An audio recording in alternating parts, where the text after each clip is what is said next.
আজকে যদি তোমার মেয়ে 11 মাস ধরে কোনো ছেলের সঙ্গে থাকতো, খেতো, তাদের বাড়ি যেত, বাইরে ঘোরাঘুরি করতো, হ্যাঁ, দার্জিলিং, গ্যাংটক, পুরী, দীঘা, যেখানে যেখানে বলো সেখানে সেখানে যেত, হ্যাঁ, সেই অবস্থায় দাঁড়িয়ে তোমার মেয়েকে যদি এক ঝটকায় সরিয়ে দেওয়া যায় সেখান থেকে, কেমন লাগে? হ্যাঁ, কেমন লাগে ও সীমা, কেমন লাগে? হ্যাঁ, বুঝবে বুঝবে যখন নিজের ওপর দিয়ে যাবে না, সেদিন তুমি বুঝতে পারবে যে ওইটুকু একটা বাচ্চা মেয়ের সঙ্গে তুমি কত বড় নাইনসাফি করেছো, কত বড় খিলাড়ি তুমি, সেদিন বুঝতে পারবে। হ্যাঁ, কিছু মানে পয়সার জন্য, কিছু চ্যানেলটাকে নিজের দাঁড় করানোর জন্য এতটা নিচে নামতে পারো, মানে এটা ভাবা যায় না।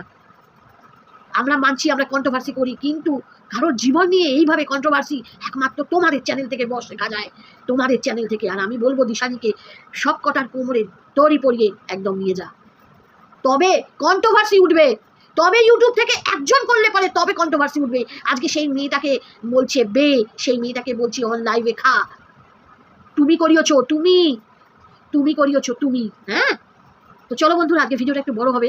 অনেক দিন ধরে এই মেয়েটার একজন সত্যি মানে কি বলবো, একটা জায়গা থেকে উঠে আসা, তার মনে এতটুকু মায়া দয়া নেই। হ্যাঁ, যেদিন নিজের মেয়ের ওপর দিয়ে এই রকম যাবে না, সেদিন বুঝতে পারবে যে অন্যের মেয়ের মনের হাহাকার কতটা লাগে।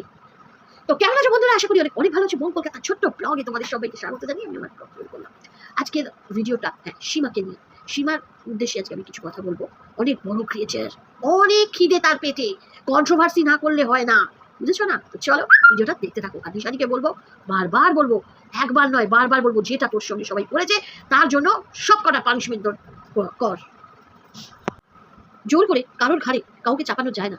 মানছি একটা সময় হয়তো তাদের মধ্যে আবেগ, ভালোবাসা, সম্মান সবকিছু ছিল, কিন্তু যেদিন থেকেই দুজনের পথ আলাদা হয়ে গেছে এবং রিমি যখন সিদ্ধান্ত নিয়েছে যে সে তাকে মানে প্রীতমকে ডিভোর্স দেবে, এক একটা সময় যখন, এক একটা সেকেন্ড যখন মানুষের জীবনের কাছে অনেকটা দামি, সেখানে 11টা মাস তো অনেক।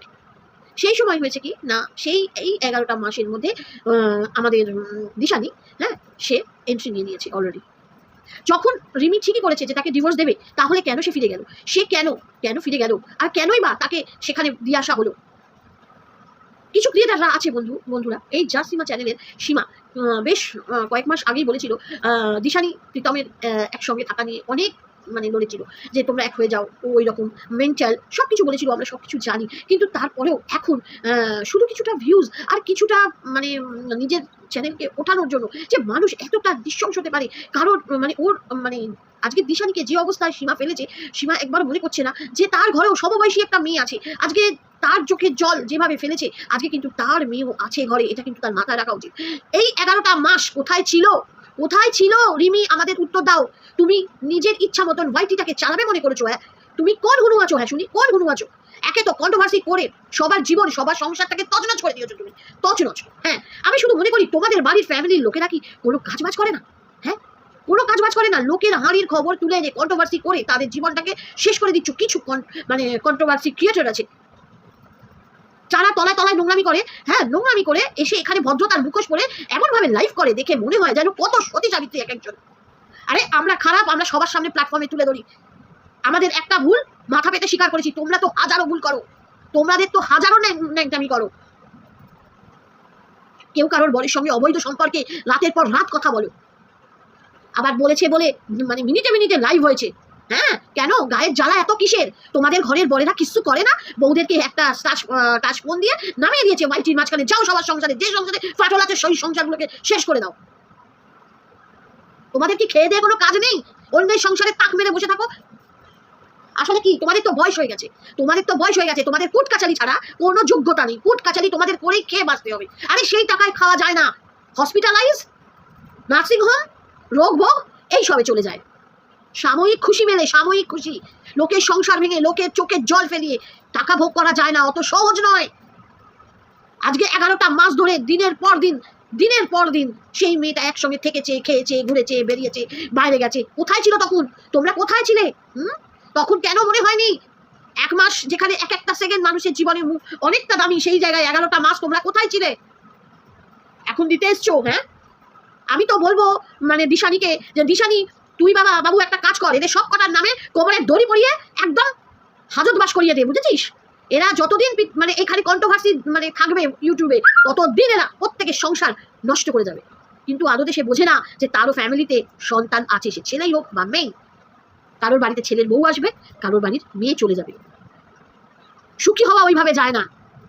আরে পয়সার দরকার হয় তো লোকের বাড়িতে বাসন মাজো, কাজ করো, কাজ করো, রান্না কাজ নাও, লোকের বাড়ি সংসার ভেঙো না। তার চাইতে পাপ কাজ, তার চোখের জলের দাম না অনেক দিতে হবে তোমাকে।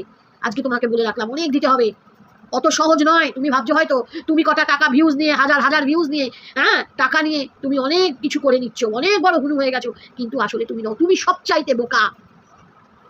একটা মানুষকে সময় দিলে না। প্রীতম বারবার বলছে আমি মেন্টালি দিক থেকে প্রস্তুত ছিলাম না, মেন্টালি দিক থেকে প্রস্তুত। আরে দুজনকে সময় দাও, দুজনকে টাইম দাও, তবে না একটা জায়গায় আসা যায়। একটা মেয়েকে ঢুকিয়ে দিয়ে কারোর ঘাড়ে ফেলে দিয়ে আরেকজনকে দূরে সরিয়ে দেওয়া, এটা কি? হ্যাঁ, ছি, তোমরা মা নামে না কলঙ্ক, এক একজন কলঙ্ক। শুধু নিজের কন্ট্রোভার্সি করো, নিজের চ্যানেলটাকে ছাড়া, নিজের এইটা ছাড়া কিচ্ছু চেনো না। আর এইটা না অত ভোগ করা সহজ নয়। এইটুকু মাথায় রেখো। তোমার বয়স যথেষ্ট হয়েছে সীমা, যথেষ্ট হয়েছে। মাথায় রেখো তোমারও কিন্তু সন্তান আছে। যেদিন তুমি এই অবস্থায় আসবে না, সেদিন বুঝতে পারবে হাহাকার কি বলে, মায়ের বুকটা কেমন ফাটে। একটা মেয়েকে মৃত্যুর দিকে ঠেলে দিয়ে নিজে কন্ট্রোভার্সি করে দুটো পয়সা, সেই পয়সায় রোজগার করে খাওয়া, সেটা হজম হলে হয় তোমার। একটা কথা বলে দিলাম।